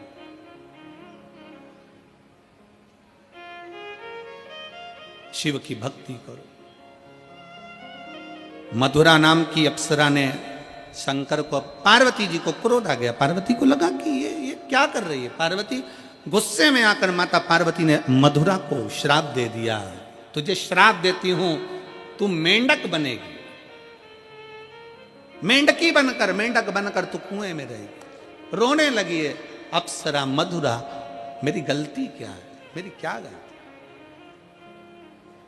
तो शिव को गलत दृष्टि से देखा, शंकर को तूने गलत दृष्टि से देखा, शंकर को गलत दृष्टि से। हाँ, शिव महापुराण की कथा कहती है, विधाता ने तुम्हारे भाग्य में, भाग्य माता ने तुम्हारे भाग्य में, ब्रह्मा जी ने तुम्हारे भाग्य में, तुम्हारी लेखनी में अगर दुख लिख दिया है, कहीं मत जाओ, किसी के पास जाकर मत दुख को रो। विधाता के भाग्य को कोई नहीं पलट सकता, पर विधाता के भाग्य को महादेव पलट सकते हैं। वो शिव है, शंकर।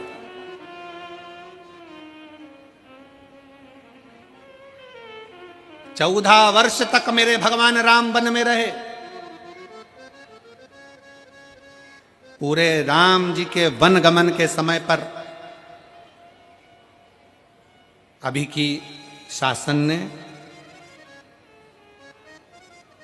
भारत सरकार ने, वर्तमान के सरकार ने, मैं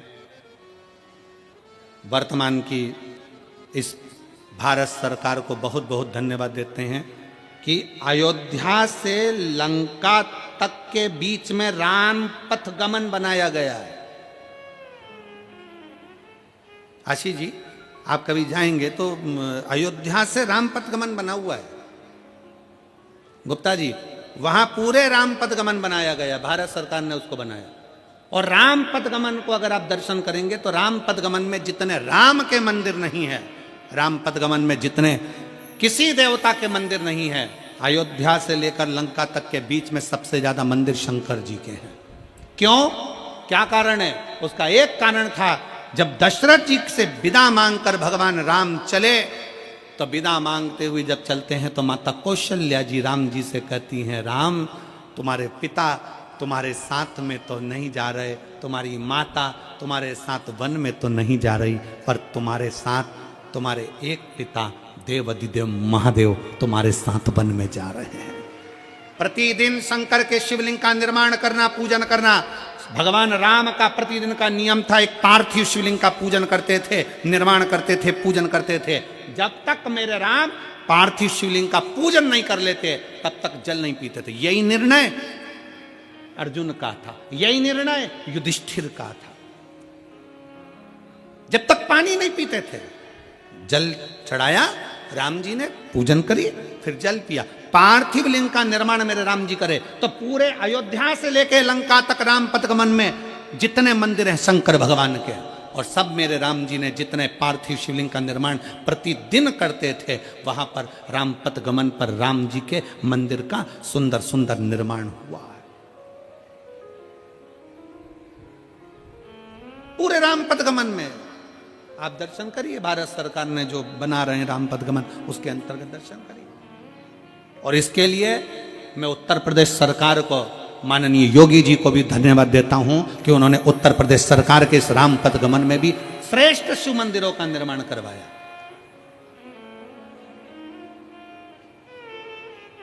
श्रेष्ठता है।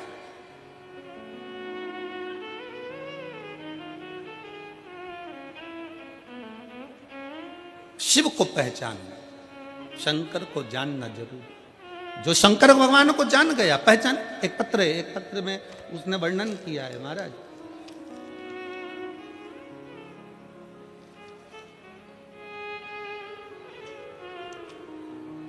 मेरा नाम माया देवी है और मैं गगन बिहार भोपुरा गाजियाबाद, भोपुरा है कि भोपुरा ही है, कहीं बैठी हो तो हाथ हिला सकती हैं। मेरा नाम माया देवी है और मैं गगन बिहार भोपुरा गाजियाबाद उत्तर प्रदेश की निवासी हूँ। मेरा मोबाइल नंबर ये है। आप ही हैं? ऐसे हाथ हिला दो एक बार। आ जाइए, आ जाओ, एक बिलपत्र ले जाना। पत्र को पढ़ते हैं।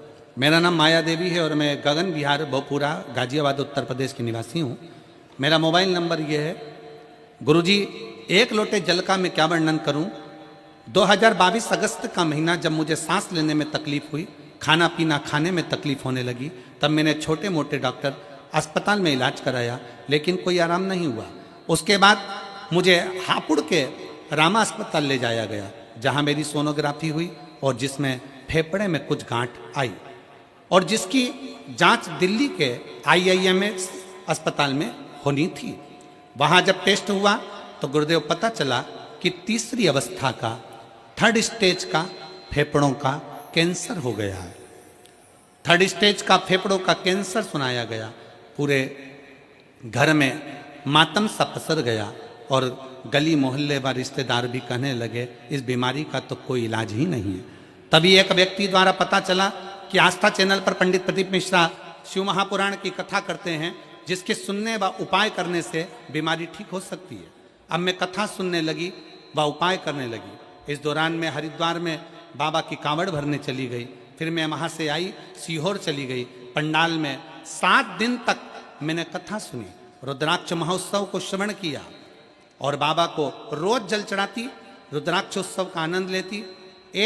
IMS फिर मुझे अस्पताल में भर्ती किया गया। अब जान बचना मुश्किल था। मेरे फेफड़ों का पानी भर चुका था।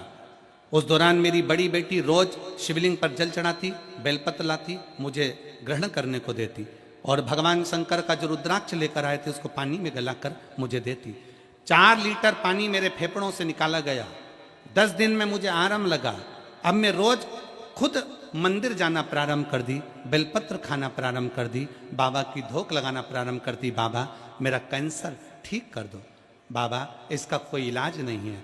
25 सितंबर सोनोग्राफी हुई और सोनोग्राफी की रिपोर्ट आई और 1 अक्टूबर को वो रिपोर्ट आई। जब रिपोर्ट डॉक्टर ने देखी तो वो हैरान हो गया और मुझसे कह रहा था रिपोर्ट आपकी है किसी और की है। हम उस रिपोर्ट को दिखाए तो डॉक्टर ने कहा कि आपके शरीर में कैंसर की गठान नहीं है, आपके शरीर में कैंसर की गठान नहीं है। इसे सुनकर मैं खुशी से भर उठी और बाबा को नमस्कार कर कर प्रार्थना करने लगी, बाबा तूने मेरा कैंसर समाप्त कर दिया। आज मैं बाबा को प्रणाम करने के लिए यहां पहुंची। शिव की स्तुति है।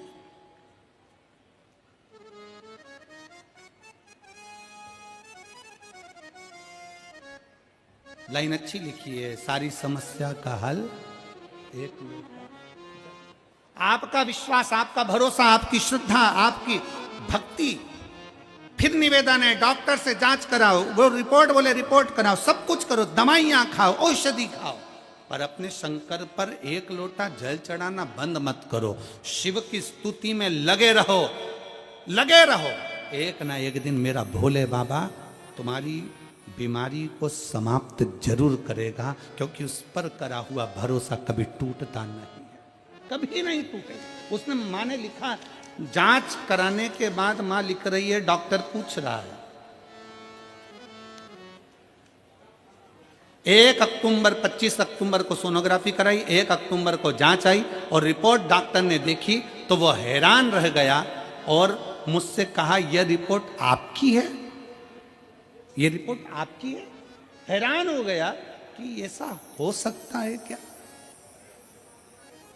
जिसके शरीर में एक बार कैंसर आ गया फिर रिपोर्ट नॉर्मल कैसे आ जाए, कैसे हो सकता, कैसे ठीक हो सकता।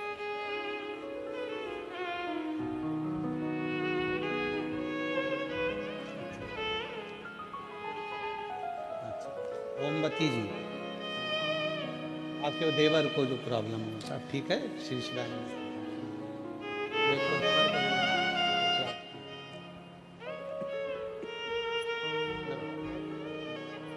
हर हर और खाली न जाता कोई दर से तुम्हारे, खाली न जाता।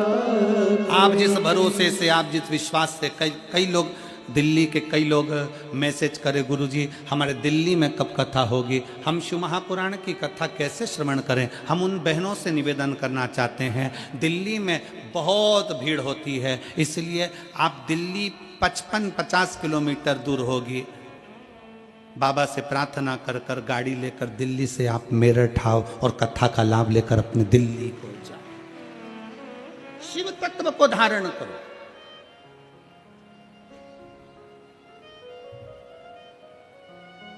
शिव तत्व क्या है, शंकर क्या, उसको पहचानो। मधुरा को श्राप दे दिया माता पार्वती ने, मैं तुझे श्राप देती हूं, तू मेंढक बने, 12 साल तक तू मेंढक बनकर रहेगी। हार गई, अंत में नयन से जल बहने लगा उस अप्सरा के। तब भगवान शंकर पार्वती को समझाए, पार्वती वो मेरी पूजन कर रही थी और तूने श्राप दे दिया। वो तुम्हें गलत विचार से पूजन कर रही थी, गलत सोच, गलत विचार, गलत दृष्टि, गलत तरीका, ये व्यक्ति को बर्बाद कर देता। फिर निवेदन है, भगवान से नहीं डरना, मत डरो, धर्म से नहीं डरना, मत डरो, वेद पुराण से नहीं डरना, मत डरो, शास्त्रों से नहीं डरना, मत डरो, घर के बुजुर्गों से नहीं डरना, मत डरो, अपने बड़ों से नहीं डरना, मत डरो, किसी बाबा जोगी से नहीं डरना, मत डरो, किसी तपस्वी से नहीं डरना, मत डरो, किसी महाराज से नहीं डरना, मत डरो। परशु महापुराण की कथा कहती है अपने कर्म से जरूर डरना, क्योंकि कर्म का भोग तो परमात्मा को भी भोगना पड़ता है।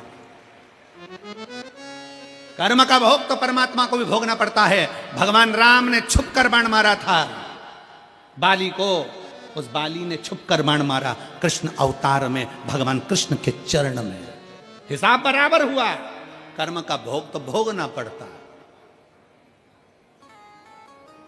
भोगना है।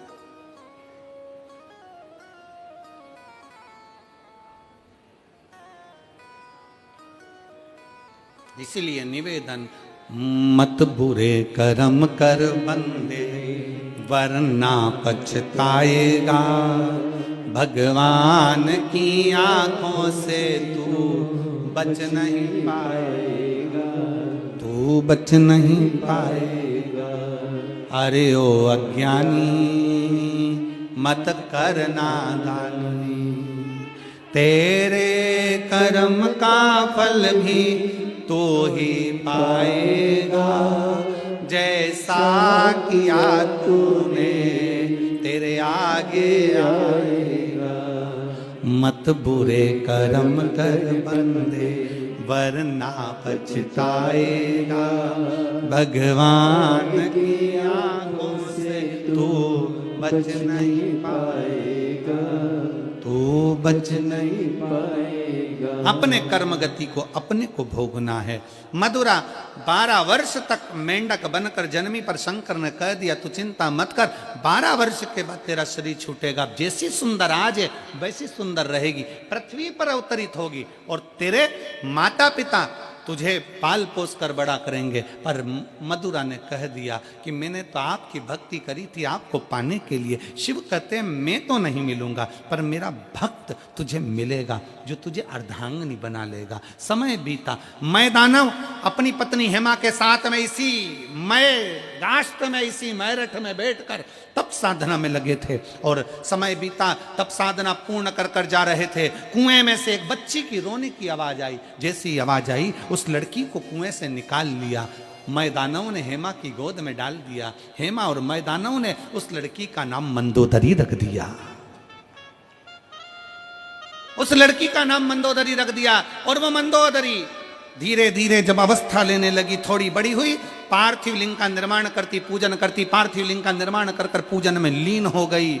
इतनी लीन हुई कि एक दिन मंदोदरी शंकर भगवान के एक शिवलिंग का निर्माण करती है, और उस शिवलिंग पर एक बेलपत्र समर्पित कर कर घंटों तक बैठी रहती है। हाथ का स्पर्श कर कर शिवलिंग पर बेलपत्र रखकर बैठी रही, बैठी रही, बैठी रही।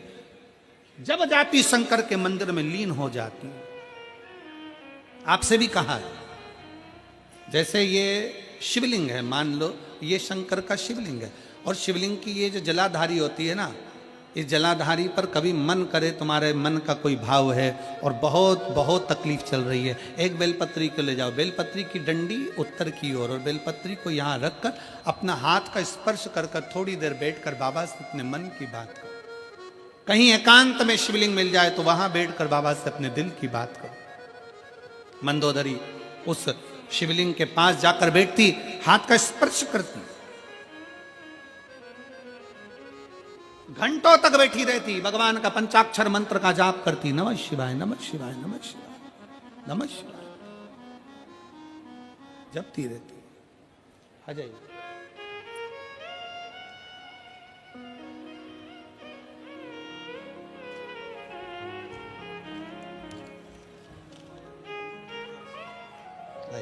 श्री शिवाय नमस्ते। माया देवी। ठीक।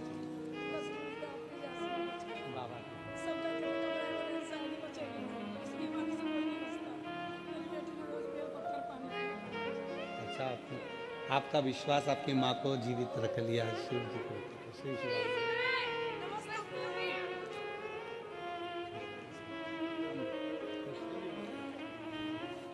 माया देवी हैं, फेफड़े का गठान थी, कैंसर हो गया था।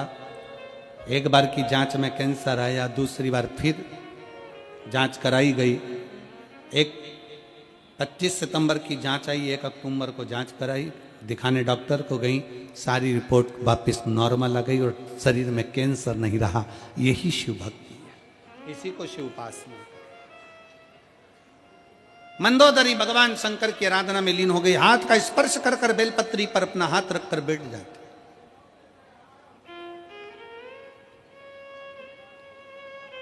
और बेलपत्री पर जब हाथ रखकर बैठती, भगवान शंकर से अपने मन की बात कहती रहती। एक दिन भगवान शंकर प्रसन्न हो गए। मंदोदरी मांग, क्या चाहिए तुझे? मंदोदरी कहती है, मेरे एक बेलपत्र से आप प्रसन्न हो गए? एक बेलपत्र से? बाबा बस आपको चाहती थी, पर आपने मुझे कहा था कि मेरा ही भक्त तुझे प्राप्त करेगा। भगवान शंकर ने कहा, मंदोदरी चिंता मत कर, लंका में रहने वाला रावण जो मेरी आराधना में हमेशा डूबा रहता है, तो उसकी अर्धांगिनी बनेगी। और मंदोदरी, तूने मेरी पूजन दिल से करी है, इस स्थान पर मैं बिल्केश्वर महादेव के नाम से यहां विराजमान रहूंगा। बिल्केश्वर महादेव के नाम से मैं विराजमान रहूंगा। हम तो मेरठ पहली बार आए हैं, पर हमको तो इतना स्मरण नहीं है, पर लिंग पुराण में, स्कंद पुराण में और शिव महापुराण में बेलकेश्वर महादेव का वर्णन आता है। यहाँ मंदिर है बेलकेश्वर महादेव का, बेलकेश्वर महादेव का वर्णन आता है कि मंदोदरी बैठकर भगवान शंकर की आराधना में लीन रही, स्पर्श कर कर बैठी रही, शिव वहां पर विराजित हुए। मंदोदरी ने कहा, बाबा आपसे एक बार और मांगना चाहती हूं कि बाबा आप कैलाश पर जाएं, मना नहीं, पर इस भूमि पर आप हमेशा हमेशा के लिए विराजमान रहें। बेलकेश्वर महादेव के रूप में मेरा शंकर विराजित हो गया। मेरठ वासियों, मेरठ की मेरी जीजियों, मेरे जीजाओं, मेरी बेटियों, मेरी माताएं, मेरे भाई, मेरे बेटाओं, आप कितने किस्मत वाले हो कि आप बेलकेश्वर महादेव की धरा पर रहते हो, जिस भूमि पर स्वयं शंकर प्रकट हुए हैं। स्वयं शिव आए, स्वयं शंकर, ओघड़दानी, त्रिकालदर्शी, कैलाशी, अविनाशी शिव तत्व यहां प्राप्त हुआ। ऐसी पवित्र धरा है मेरठ। और मंदोदरी भगवान शंकर के कहने पर लंकाधिपति रावण को ब्याह गई, पर मंदोदरी ने शंकर की आराधना नहीं छोड़ी। लंका में जाने पर भी मंदोदरी भगवान शिव की आराधना करती थी, शिवलिंग का निर्माण करती, उसकी आराधना करती, पूजन करती, अर्चना करती, पति को ज्ञान उपदेश देती, समझाती, गलत कार्य ना करिए, सीता लाए वापिस छोड़ कर आइए, पर रावण मानने को तैयार नहीं होता। रावण मानने को तैयार नहीं। जिस आशा से, विश्वास से हम शंकर की आराधना करते हैं, शिव हमें क्यों ना मिले? शंकर हमें कैसे प्राप्त ना हो? कितना सुंदर चरित्र आता है देवराज नाम के ब्राह्मण के, उसकी बस संगति गलत हो गई थी, और संगति गलत होने के कारण बस देवराज ब्राह्मण गलत संगत में पड़कर अपनी जिंदगी को बिगाड़कर चोरी का धन लेकर शिव के मंदिर में आ जाता है। चोरी का धन लेकर बैठ जाता है। वहां कथा चल रही थी, कानों में 2 क्षण की शिव पुराण जाती है और जीवन की सब कृतार्थता हो जाती है।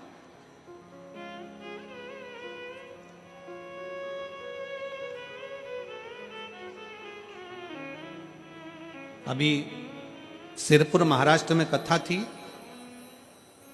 हम जहाँ ठहरे थे, तो आशीष हमसे पूछा, गुरुजी ये कितने, ये लोगों का जहाँ अपन ठहरे हैं इनका कोई भाग्य माग्य लिखा होता है क्या?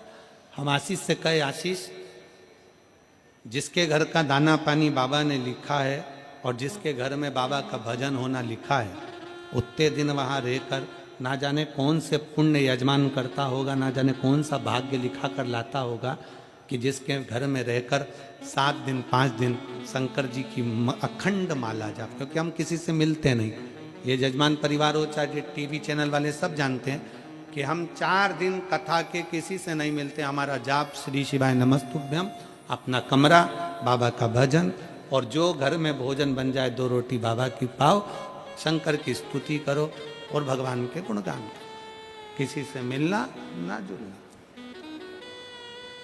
शिव भक्ति कोई भाग्य लिखा कर लाया होगा तो वहां रुकना हो जाता है, और कोई भाग्य होगा आपका और हमारा सबका, कोई किस्मत होगा, कोई भाग्य होगा तो मेरठ की धरा पर शिव महापुराण की कथा सुनने का सौभाग्य मिले। ये शिव तत्व है, ये शंकर की कृपा है। कोई पूर्व हमारे माता पिता की पुण्य ही होती है, तब जाकर ये शिव कथा हमको और आपको श्रवण करने का सौभाग्य मिलता। देवराज के प्राण जाए, पर देवराज जिसकी मां बुजुर्ग अवस्था में भी शंकर का दरवाजा नहीं छोड़ी, तो वो देवराज के प्राण तो छूटे, पर शंकर भगवान के नंदी पर बैठकर कैलाश धाम तक चला। कैलाश धाम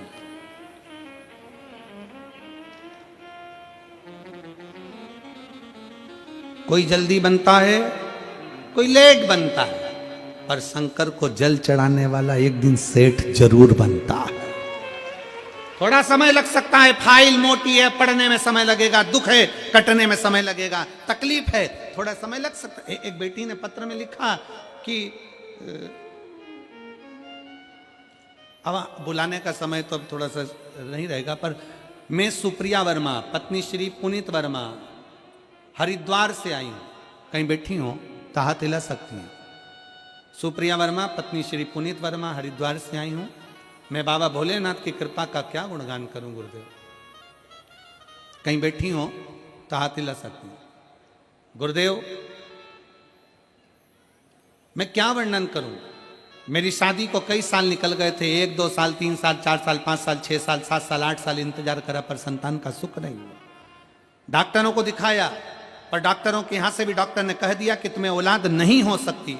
तब आखिरी में शिव महापुराण की कथा सुनना प्रारंभ करी, सफेद आंकड़े की जड़ का प्रयोग किया, और बाबा की ऐसी कृपा हुई कि बाबा ने 3 महीने के अंदर मेरा गर्भ ठहरा दिया। और बाबा की कृपा से 8 मार्च 2024 को शिवरात्रि वाले दिन हमारे घर में एक कन्या ने जन्म लिया। मैं बाबा को यहाँ प्रणाम करने के लिए आई। कहीं बैठी हैं क्या? हाथ हिलाओ जरा। बच्चा आया है के साथ में? आया है? हाँ, लिया लिया लिया लिया लिया लिया। शिव कृपा इसी को कहते हैं। भगवान शंकर की अविरल भक्ति साधारण नहीं हो सकती, शिव की स्तुति साधारण नहीं हो सकती। आपका विश्वास पूर्ण हो। एक बिंदुक नाम का ब्राह्मण पानी में डूब कर मर जाता है, जो कि गलत कृत्य में डूबा हुआ था, चोरी आदि कर्म करता है और पानी में डूब कर मर जाता है। जब पानी में डूब कर मरा तो प्रेत की योनि में पड़ जाता है। प्रेत योनि से कैसे छूटे, तो उसकी पत्नी चंचुला देवी काशी में जाती है और काशी में उसका पांव फिसल जाता है। वो भी प्राण छोड़कर भगवान शंकर के अर्धांगिनी माता पार्वती जी की सखी बन जाती है, पार्वती जी की सहेली बन गई। पार्वती जी ने पूछा क्या चाहिए तुझको? मेरा पति प्रेत योनि में पड़ा है, उसकी मुक्ति का कोई साधन नहीं है। जा शिव महापुराण की कथा करने का भाव उत्पन्न कर। किससे कराऊं?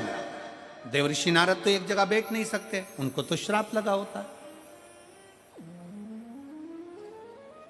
शिव महापुराण का सबसे बड़ा नियम है, कथा प्रारंभ हो उसके पहले जाकर बैठो, कथा विराम हो, आरती हो, उसके बाद उठो। जब उठो, आरती के समय पर जब खड़े हो, भूमि को प्रणाम कर कर बाबा को निवेदन कर कर अपने दिल से बाबा से प्रार्थना कर कर फिर आरती का आनंद लेकर फिर अपने घर की ओर जाओ। कई लोगों की कथाएं होती हैं, कई कथाओं में लोग जैसे ही 4 बजने वाला हो उसके 5-10 मिनट पहले जाने की तैयारी कर ले, अब इतना पैसा खर्च कर कर आए हो, 50-100 रुपए लगा कर ऑटो का आए हो, गाड़ी का डीजल पेट्रोल लगा कर आए हो, तो बाबा का आरती का क्रम कर कर, उसको प्रणाम कर कर, नमन कर कर, उसको अपने मन की बात कहकर फिर जाना चाहिए।